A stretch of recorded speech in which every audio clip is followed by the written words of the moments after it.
अस्सलाम वालेकुम, मैं हूं सहर और आप देख रहे हैं प्रॉफिट नेचुरली।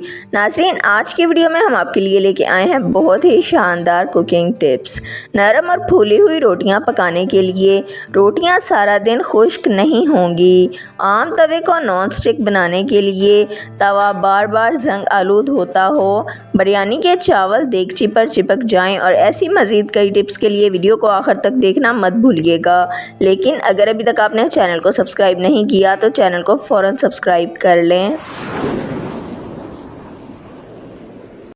ख़वातीन अक्सर इस बात से परेशान रहती हैं कि कोई आटा सही निकलता है तो कोई बहुत ज़्यादा चिपकता है। गूंदते वक्त भी और रोटी बनाते वक्त भी ये तवे पर चिपक जाता है, जिसकी वजह से ना ही रोटी नरम बनती है और ना ही ये ज़्यादा फूलती है। तो अब आपको परेशान होने की बिल्कुल ज़रूरत नहीं है। रोटी को तवे पर चिपकने से बचाने के लिए एक खाली स्प्रे बोतल लें। इसमें थोड़ा सा सरसों का तेल या फिर कुकिंग ऑयल डालें और थोड़ा सा पानी शामिल करें। अब इसे बंद करें और अच्छे तरीके से हिलाएं। रोटी बनाने के लिए तवा गरम करें।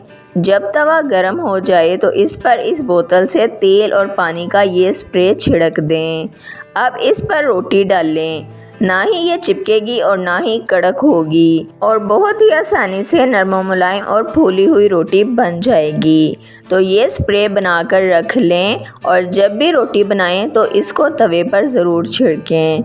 नरम और फूली हुई रोटी पकाने के लिए आप जब भी आटा गूंदें तो आटे में नमक के साथ साथ 2 खाने के चम्मच कुकिंग ऑयल या फिर घी को पिघलाकर डाल लें। इसके अलावा पानी को हल्का सा गर्म करें और फिर आटा गूंदें। इस तरीके से गूंधे हुए आटे की रोटी नरम और फूली हुई बनती है। अगर आप नरम और फूली हुई मज़ेदार रोटी पकाना चाहते हैं तो इसके लिए आटे को लस्सी से गूंदें और कुछ देर के लिए ढाँप कर रख दें। इस तरीके से आटे में ख़मीर उठेगा और जब भी आप रोटी पकाएंगे तो ये बेहद नरम पकेगी। ये रोटी मज़ेदार भी होगी और काफ़ी देर तक नरम रहेगी। बिरयानी के चावल नीचे लग जाएं तो अगर बिरयानी पकाते हुए चावल देगची में चिपक जाते हैं तो इससे बचने के लिए देगची की तली में तेल और दही की तह लगाएं और ऊपर से चावल डालें और फिर दम लगाएं। तो इस तरीके से चावल देगची पर नहीं चिपकेंगे। तवा बार बार जंग आलूद और ख़राब हो जाता हो तो बार बार इस्तेमाल करने से या मुसलसल इस्तेमाल करने से तवा ख़राब और जंग आलूद हो जाता है। अगर आप इस तवे को बार बार जंग आलूद होने से बचाना चाहते हैं तो तवे को साफ़ करने के लिए इस पर मीठा सोडा छिड़क दें और कुछ देर के लिए छोड़ दें। अब इसे अच्छी तरह साफ़ करें और सलाद का तेल लगा दें। अगर तवा लोहे या तांबे का है तो इसे धोने के बाद इस पर सरसों का तेल लगाएं और 1 घंटे के लिए छोड़ दें। इसके बाद तवे को साफ़ करके इस्तेमाल करें। इस तरीके से तवा बार बार जंग आलूद नहीं होगा। आम तवे को नॉन स्टिक तवा बनाने के लिए। अगर आप अपने आम तवे को नॉन स्टिक तवे में बदलना चाहते हैं तो पहले तवे को साफ़ करने के लिए इसे सिरके में भिगो कर रखें। थोड़ी देर के लिए छोड़ दें और फिर तवे को साफ़ करें। अब आलू या प्याज का एक गोल टुकड़ा लें और इसे हल्के गरम तेल में भिगोकर 5 मिनट के लिए रख दें। अब इस टुकड़े पर नमक और सरसों का तेल लगाकर अच्छी तरह रगड़ें और साफ़ कर दें। आपका नॉन स्टिक तवा तैयार है। रोटियों को देर तक नरम रखने के लिए।